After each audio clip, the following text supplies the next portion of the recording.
Салам достор.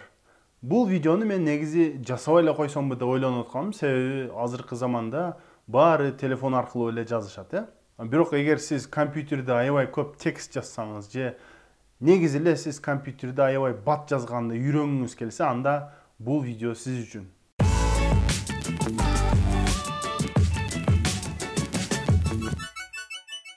Эгер сиз бул видеону компьютерден көрүп жаткан болсоңуз, жакшы байкасаңыз, клавиатурада F жана J тамгасында кичинекей кырчалар бар.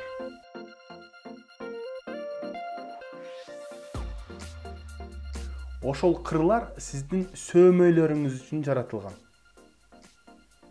Биринчиден, компьютерде бир нерсе жазып жатканыңызда сиздин сөймөлөрүңүз дайым ошол F жана J деген тамгалардын үстүндө болуш керек да. Ошол кырлар ошого жаратылган. Бул жагында F, бул жагында J. Ошо жерге коебуз дагы, ошо жерден жазып баштайбыз дайым. Бул колдор бияка жылышы мүмкүн, мындай болушу мүмкүн, бирок негизи колубуздун жайгашуусу ушундай болуш керек да. Сөймөлөр дайым F жана J тамгасынын үстүндө. Анан ушул жерден жазып баштайбыз. Кандайсың? Эгер сөздөрдү жазып жатканыңызда дайым сөймөлөрүңүздү ошол жерге коюп, сөздөрдү, сүйлөмдөрдү жазып үйрөнсөңүз, бара-бара сиздин колуңуз, манжаларыңыз ошол сөздөрдүн жазылышын жаттап баштайт да.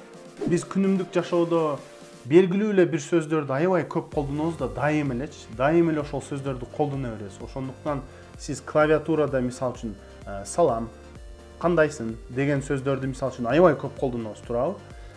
Ошолорду сөймөлөрүңүздү баягы F жана J'дин үстүнө коюп туруп жазып көнсөңүз ошого, бара-бара ошол эң көп колдонгон сөздөрдү оңой эле жазып каласыз да. Жада калса кайсы бир маалда, кайсы бир учурда көзүңүздү жумуп деле бир сөздөрдү жаза бересиз да.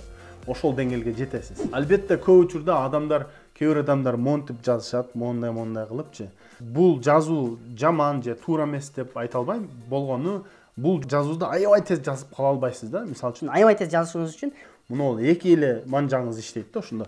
Монтип жазышыңыз керек болуп, салам, кандайсың депчи.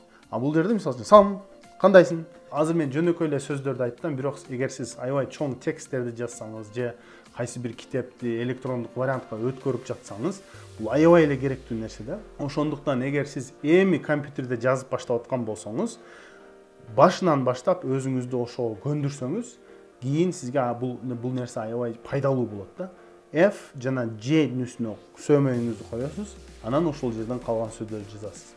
Кээ бир тамгаларга колуңуз жетпесе, могул чыпалактарды тартып үйрөнүңүз, анан могул аты жокту, ортон колду, баш бармак дайым пробелге түшөт.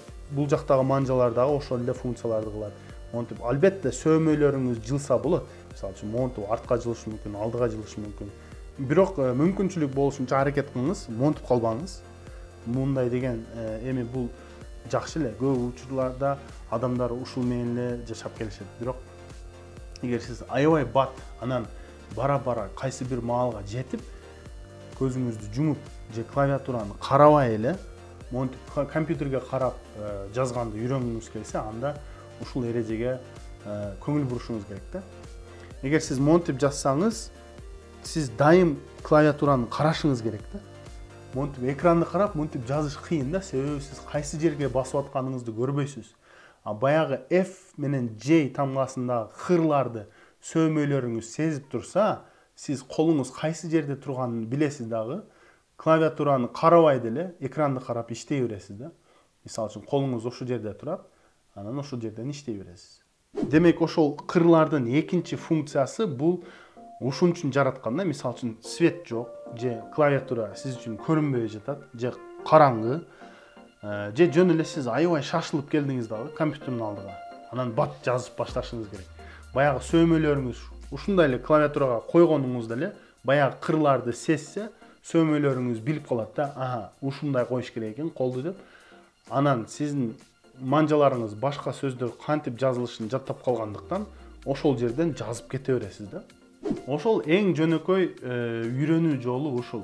Башында аябай сабыр кылып, колуңуз жетпесе дагы, кыйын болсо дагы ошол сөймөлөрүңүздү ошол жерге коюп жазып үйрөнүңүз. Бара сиз сөзсүз тез жазганды, карабай жазганды үйрөнөсүз. Дагы бир кызыктуу маалымат, бул бат жазууга эч кандай тиешеси жок, бирок менимче кээ бир адамдарга кызыктуу болушу мүмкүн. Биз билген клавиатура, азыр англисче тамгалар турган клавиатура QWERTY деп коет. Ал клавиатуранын аты.